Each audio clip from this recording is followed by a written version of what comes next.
Oi, meu nome é Thaís e meu sinal é esse aqui.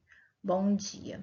Hoje nossa aula vai ser sobre as epistemologias da diferença e da inclusão de pessoas surdas, fundamentos para avaliação de práticas educativas e inovadoras. Então, meu nome é Thaís Emília de Campos dos Santos e hoje nós vamos conversar um pouquinho sobre essa temática.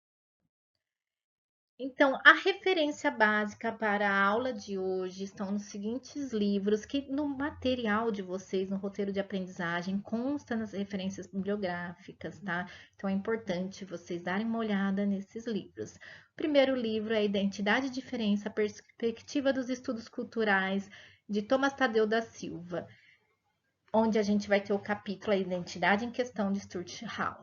Também no livro de Carlos Killer, Educação e Exclusão, abordagens socioantropológicas em educação especial, especificamente o capítulo Uma perspectiva sociohistórica sobre a psicologia e a educação dos surdos.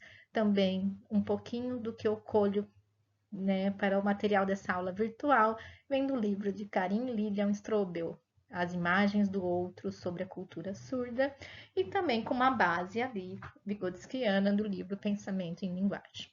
Também trago alguns vídeos sobre a cultura surda e o uso de tecnologias inovadoras na rotina das pessoas surdas, que são materiais e vídeos complementares para essa aula de hoje. Então, nessa aula, o que nós faremos? O principal é introduzir e refletir sobre a epistemologias da diferença, tanto no modelo clínico como social da deficiência e da inclusão das pessoas surdas. E a gente vai pensar um pouquinho na cultura surda, na identidade, na comunidade. Então, na verdade, nessa aula virtual, nós vamos pincelar essas temáticas que são aprofundadas no material que está ali no roteiro de aprendizagem que vocês devem ler e assistir os outros vídeos que estão ali. Então, a gente vai ter adaptação, vai ver um pouquinho sobre adaptação de materiais e tecnologias assistivas, as estratégias pedagógicas inclusivas para estudantes surdos na modalidade presencial e AD e críticas e as barreiras de aprendizagem e avaliação que acontece ali para o aluno surdo, e a gente pensar também na avaliação da aprendizagem em ambientes virtuais, nas tecnologias inovadoras e pensar em experiências de uso de modelos pedagógicos em cursos EADs. Ok? Seguindo, primeira coisa a gente entender, tá? Como que eu sei, né? Como que eu classifico uma pessoa que é surda? Então, no modelo, né, biomédico, na medicina, né, que vai trazer muito ali o modelo clínico, vai colher muito disso, a gente vai ter ali no número de perda de decibéis. Então, eu trago essa tabela para vocês, que está bem descrita aí, que também vai estar no material de vocês ali do roteiro de aprendizagem, que conforme a perda em decibéis, eu vou ter a minha deficiência auditiva classificada em normal, leve, moderada, moderadamente severa, severa ou profunda. Então, isso vai intercorrer ali na vivência do indivíduo, conforme o nível de perda auditiva, isso vai acarretar mais dificuldade na comunicação, desenvolvimento da comunicação oral e, às vezes, no maior uso da comunicação gestual. Mas aí a gente tem uma outra classificação também que vai intercorrer muito na questão da identidade surda e no desenvolvimento ali da língua de sinais, no Brasil, língua brasileira de sinais, que vai ser o momento que ocorre a perda auditiva, a surdez. Então, o tempo linguístico que a pessoa vivenciava quando ela ficou surda, tá? Então, isso vai intercorrer tanto do desenvolvimento da identidade da pessoa surda, como vai intercorrer também ali na, no desenvolvimento ali da cultura surda. Então, o pré-lingual é quando acontece antes do desenvolvimento da língua oral. Então, isso aí vai fazer, de repente, que a pessoa desenvolva mais a língua de sinais. Aí a gente vai ter no perilingual, que acontece durante o período de aquisição da linguagem, por volta de 2 a 4, 5 anos de idade. E aí a criança, ela pode ter maior comprometimento do desenvolvimento também da fala, mas ela também pode conseguir desenvolver. Gente, isso é muito singular, tem muito a ver com o ambiente que a pessoa vivencia, tem muito a ver com a estimulação, com o local, com muitas questões ali sociopsicológicas e histórica de cada indivíduo, né? E o pós-lingual, que acontece após a aquisição da linguagem oral, geralmente os 4, 5 anos. Então, às vezes, o indivíduo já tem uma base linguística oral, e aí se sofre ali a perda auditiva, como vai se dar ali, né? Se vai continuar desenvolvendo a linguagem oral ou se vai mais para uma língua gestual. E aí a gente vai ter a tardia ou adquirida, que acontece ali, gente, depois na vida adulta, na adolescência, ou quando a pessoa já é idosa.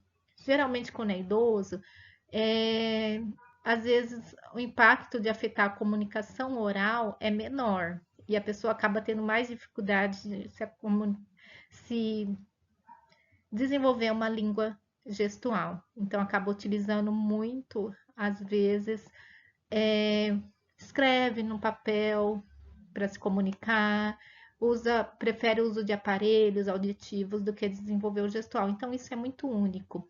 Então, tem a ver com o número de perda auditiva, o nível de perda auditiva, e também tem muito a ver com o tempo linguístico que ocorreu essa perda auditiva para eu desenvolver ali, me entender ou desenvolver uma identidade, né, com a comunidade surda e etc.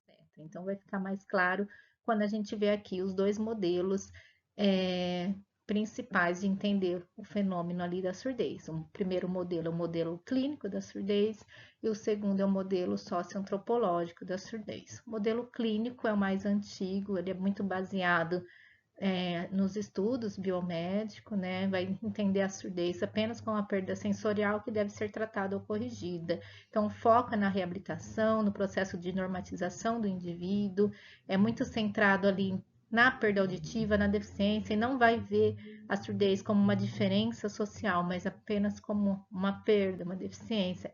Se desvaloriza a língua gestual e tenta se impor a língua falada, fonética, grafemas, que não fazem muito sentido, né, para as pessoas surdas, porque não tem muito um significado.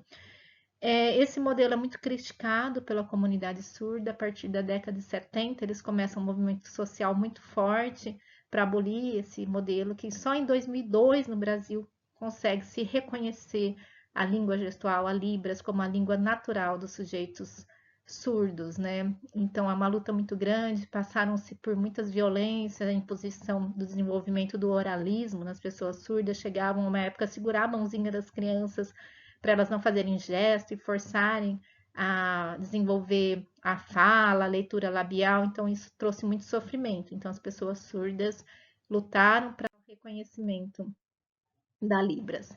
Então, Carlos Killer traz uma frase, né, que é o modelo clínico se estrutura sobre a ideia de corrigir o corpo e de incluir o surdo apenas quando este se aproxima do ouvinte, né? E aí, o modelo sociológico da surdez ou socioantropológico, ele vem a partir do momento que a, a crítica ao modelo clínico aumenta muito. E aí começa a se pensar que, na verdade, as pessoas surdas, elas têm as suas características individuais, a sua linguagem natural, que é a Libras, e que eu impor um modelo de oralismo falado vai contra a natureza da pessoa surda e traz muito sofrimento. Então, que a sociedade também tem que se movimentar para a inserção da pessoa surda. Então, ele vai considerar a surdez apenas uma diferença linguística e cultural e que vai ter uma identidade linguística natural da pessoa surda, que deve ser respeitada e valorizada.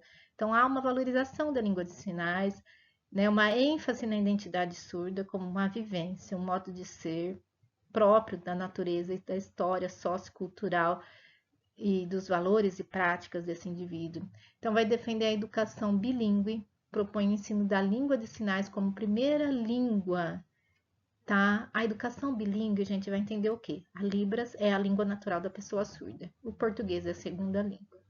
O português é muito difícil para a pessoa surda, porque ele tem base em fonemas e grafemas, e para alguém que não escuta, fonemas e grafemas não fazem muito sentido. Então, a principal crítica do modelo sociológico é o Então, Skiller vai falar que a surdez é uma construção social e cultural. Os surdos são sujeitos de uma diferença e não de uma deficiência, ou seja, gente, é uma diferença.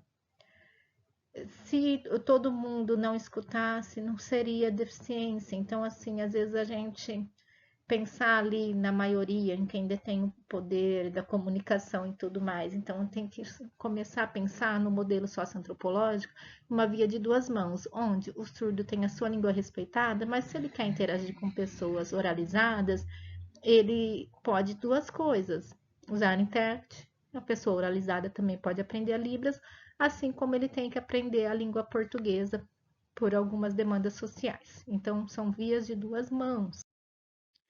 Resumindo nesse quadrinho, quando a deficiência é analisada no modelo médico, ela se torna, ela gera isolamento e vai deixar toda a responsabilidade da inclusão no indivíduo. Quando ela está no modelo social, ela vai ter como base os direitos humanos e o desenvolvimento humanitário, e a gente vai ter o foco na sociedade, que também deve se mobilizar para que as pessoas surdas também tenham acesso à cidadania ativa e a todos usufruto da sociedade. Então, o modelo social da deficiência são fundamentais para a inclusão das pessoas surdas, principalmente dando foco na funcionalidade e no desenvolvimento da autonomia. Então, o reconhecimento da cultura e da identidade da língua de sinais são elementos centrais no processo de ensino-aprendizagem. Então, quando a gente vai falar do aluno surdo, a gente vai pensar como uma diferença e não como uma deficiência, a gente vai pensar como uma outra forma de vivência que tem suas singularidades e que eu não tenho só que adequar o aluno surdo para o mundo oralizado, mas que eu tenho que também adequar esses alunos e professores. Por exemplo, não basta eu pôr um intérprete na sala de aula, eu posso colocar um professor de Libras para ensinar Libras para os alunos e professores, para que todos realmente tenham uma interação, ou tentem ter uma interação. Então, o modelo social vai trazer essa perspectiva, né, de compreensão da deficiência e a gente pensar na interação no ambiente, numa verdadeira inclusão. Então, a cultura surda é fundamental para a construção da identidade surda, e sendo a língua de sinais é o principal elemento dessa cultura. Então, a maior valorização e a maior defesa é do direito dessa língua como natural. A gente pensar ali, então, dentro da identidade surda, do reconhecimento da Libras a partir de 2002 como língua natural das pessoas surdas, e como fica, então, a gente pensar nas estratégias pedagógicas inclusivas. A gente vai pensar no uso de línguas de sinais para esses alunos, para os demais, que todos possam acessar Libras, assim como os alunos surdos também têm que acessar a língua portuguesa, né? A gente pensar nessa abordagem bilíngue. Recursos visuais e tecnológicos, gente, é muito importante o uso de imagens. O visual é muito importante para o aluno surdo, né? Quando eu vou usar vídeos, esses vídeos não basta ter só aquela legenda automática do Caps Look, porque ela é muito rápida, ela tem erros, não há um tempo adequado de leitura. É interessante também aplicativos, softwares que tem ali, igual eu estou aqui no cantinho dessa aula falando, né, na língua oral, ter um intérprete em Libras. E hoje nós temos aplicativos como o Talk, do Hugo e tudo mais, e com IA, que tem essa produção em Libras automático. Então, muitos sites e plataformas de ambiente virtual e de EAD já tem isso. Então, preferencialmente, se eu for usar tanto um vídeo numa aula presencial, que sejam aulas presenciais que tenham ali um intérprete de Libras no cantinho, ou nos ambientes de site, criar essa estrutura com software. Pensar também na aprendizagem colaborativa, tanto em aula presencial, como em cursos EADs que são síncronos. Essa interação de troca de conhecimento entre alunos surdos e ouvintes, e também a aprendizagem entre pares e o uso do professor colaborativo, além do professor do AE, do atendimento educacional especializado. E pensar na flexibilização de métodos de avaliação, flexibilizar os métodos de ensino, de avaliação. Gente, se eu vou avaliar um conhecimento de história e geografia, ele não precisa ser necessariamente escrito em português, num texto dissertativo. Para o aluno surdo isso é muito complexo, então pode ser realizado de outras formas de avaliação, por exemplo, uma apresentação de seminário em Libras, Se o professor não sabe Libras, um intérprete, né, traduzindo ali, fazendo toda a oralização do que o surdo está trazendo. Também a gente pode usar trabalho em grupos, entre alunos surdos ou não, provas objetivas, com muito uso de imagens, né? E também maior tempo para execução dessas avaliações. Então, pensando nas tecnologias assistivas, vou retomar a importância de adaptar materiais usando imagens, usando software, os ambientes virtuais, usando software que tem sempre o intérprete Libras ali no cantinho. Pensar no desenho universal da aprendizagem, que é criar estruturas que sejam materiais acessíveis tanto para alunos oralizados como para alunos surdos, para alunos ouvintes. Então, onde realmente ocorra uma inclusão para todos. E pensar também nos apoios dos atendimento educacional especializado e o quanto tem sido um grande ganho o uso de software, de adequação, uso de tablet, com a proibição do uso de celular, o que tem sido muito interessante é o uso de tablet com esses aplicativos sem acesso às redes sociais, né? Tanto para fotografar a lousa, os slides, porque às vezes para o aluno surdo é outro tempo da aprendizagem, ele tem que olhar a lousa, olhar a intérprete, anotar, é muita coisa, então ele vai demorar mais para fazer suas anotações e às vezes para compreender em função das aulas serem estruturadas numa língua oralizada e não em libras, mas não em função da surdez propriamente. Então, às vezes, requer um tempo maior. Aqui são dados que eu trouxe ali dos estudantes surdos em relação à preferência que eles têm de formas de ser avaliado. Então, 90% prefere apresentações orais em libras, onde o intérprete fala o que ele está fazendo em libras, né? Então, seminários. Depois, participação em atividades em grupo, porque no grupo, tendo alunos que também são ouvintes, falam e que interagem ali com eles, eles conseguem ter uma participação mais ativa, se fazerem compreender também. 75 avaliações de projeto individual, um trabalho individual, porque nesse trabalho ele consegue utilizar software, fazer buscas e tudo mais. E aí depois a gente vai ter também 65% em teste escrito ou menos, gente, principalmente quando é prova dissertativa, redação ou avaliação de inglês. As queixas são muito grandes em relação a fazer teste escrito e principalmente respostas dissertativas em português. Então, numa análise de português, redação e ortografia é necessário, mas outros conteúdos podem ser avaliados de uma outra. Então, a gente vê que o uso de tecnologias inovadoras, como sala de ambiente virtual, uso de software, o Talk, o Hugo, que a gente coloca ali no cantinho. Gente, eu estou falando de forma geral aqui na aula virtual, depois eu quero que vocês entrem ali no roteiro de aprendizagem para ter mais acesso a esses materiais. Para entender um pouquinho mais de tudo isso que eu tenho falado das tecnologias, né? Assim como a gente pensa, né? A gente está falando da questão educacional, mas, por exemplo, numa sala que está fazendo bagunça, eu falo param, pam, pam, pam, pam, pam. Todo mundo responde assim, porque está escutando, mas o surdo não. Mas se eu tenho um dispositivo com luz que pisca na hora que eu quero chamar a atenção do aluno, ele vai olhar. São coisas simples na rotina que pode ser utilizada. Então, as experiências em cursos à distância, a gente vai ter a importância crescente de uso de software, recursos visuais, do intérprete de Libras no cantinho ali da tela, né? E que hoje a gente tem a possibilidade desse intérprete ser gerado através de inteligência artificial em alguns softwares, uso de legendas, pensado também em atividades colaborativas, chats de fórum, são muito importantes, porque ali o aluno consegue às vezes se comunicar pelo português, principalmente se ele não tem um português muito desenvolvido, ele consegue consultar aplicativos ali onde ele coloca o sinal em libras e é gerado a palavra em português, né? E a avaliação da mesma forma.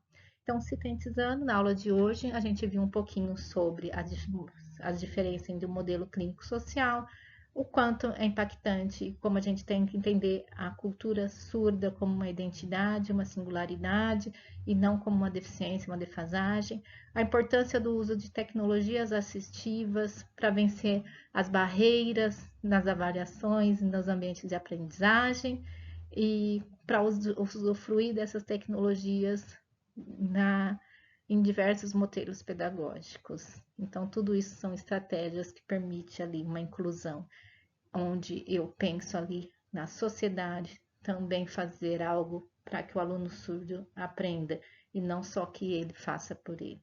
Até mais. Olhem ali, né? Depois o roteiro de